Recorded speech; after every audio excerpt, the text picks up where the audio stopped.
we decide what history design is? Is it just about famous architects and chairs, about speed and mass production? It might look like this until I started looking into my own design process. Hi, I'm Bian Inzo, and as a product design student, it became a personal mission to find out about the interesting design systems that the Western industrial stories have left out. After doing some research, I got really interested with 3 design lineages that didn't just teach me something new, but have completely redefined design for me. They showed me that the most powerful concepts are found in often overlooked labor of traditional women designers, spiritual political resistance, and community labor. And where better to start than with a cloth that literally fights back, the Javanese Batik tulis. The core principle is simple: wax resist. You draw the pattern in hot wax, and that wax prevents the cloth from taking the dye. It's a beautiful way to create detailed designs in the negative space. I learned that this wasn't just beautiful, but it was sacred. Specific complex motifs were reserved for royalty, meaning the design literally dictated the social hierarchy. It showed me that even simple patterns can become political statements. But here's where it got complicated. Under colonization, production was sped up with the invention of the copper stamp. This mechanical tool threatened to replace the slow, meditative, hand-drawn art of the Javanese batik tulis. But if batik challenges political norms, the next lineage challenges the very source of design itself. I looked at the Tiboli people in the Philippines and their sacred tinalak cloth. This is where the Western idea of authorship completely breaks down. The patterns for the tinalak are not planned in a studio or even on paper. They are revealed in dreams by the goddess Fu Dalu. I learned that design could be an expression of spiritual intuition and a covenant with the spirit world, not just a rational blueprint. Their incredible beadwork also showed me another kind of design value. The complexity of a woman's accessories reflects her skill and social status. The emphasis is on female ritual labor and spiritual gifts, which felt completely different from the efficiency-focused design that I was taught.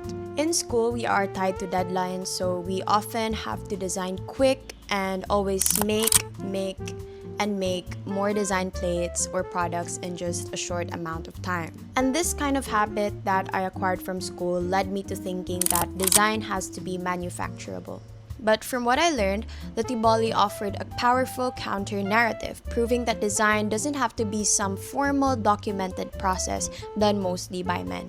So from the spiritual cloth of the Tiboli, let's now transition to a design that revolutionized everyday clothing: the Japanese Shibori, specifically the Arimatsu Narumi style. I knew it was a beautiful kind of textile art, but I discovered its secret history as a democratic craft.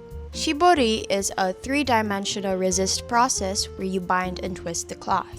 This blend of the artisan's control and the dye's chance perfectly captures wabi-sabi, the Japanese idea of finding beauty in imperfection. In the Edo period, I found that people in the lower classes were restricted from wearing luxurious silk. Shibori gave them a means to create intricate, beautiful textiles, making high aesthetics accessible. It was literally a craft of the working class that challenged the elite-style monopoly. This really made me think about what we value as people. Factory speed almost destroyed the slow process of Shibori, but its revival shows that respecting human labor and materials is way more resilient than just chasing the quickest and cheapest method. Doing all this research really changed my perspective. I saw how much has been missing from what I've been learning from school: the female ritual labor, the community authorship, and the critical history of colonial suppression and commodification. These 3 lineages from different Asian cultures are now part of my blueprint of how I look at everyday design. As I create jewelry, garments, and different accessories, I like to prioritize slow, ritualistic production. Because personally, when I make things, it's kind of like a ritual to me. I have an order of doing things. Like when I plan to make something, I first make sure I have a hot cup of drink or any kind of snack with me. I turn on my lights here on my red table, and I play some music that I'm in the mood for. I like to do it slowly, and I often try to reconnect with my inner child.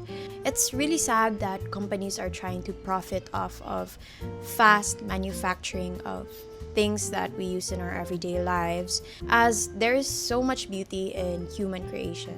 When I sew and make things, I get a personal fulfillment in creating something from scratch. Like an hour ago, this thing was just in my head. It did not exist. But after using my hands and having some time and putting my effort into doing it, I then create something real and tangible. So doing things slowly and by hand has become a creative outlet for me and even a career. Design is not just what gets manufactured, it's what gets dreamed, persevered, and worn as an act of resilience. So let's challenge ourselves to look closer into what goes behind things that are in our everyday lives. But if we truly want to design for a better future, we must first learn to value the histories that were once dismissed simply because they were never built, but rather woven.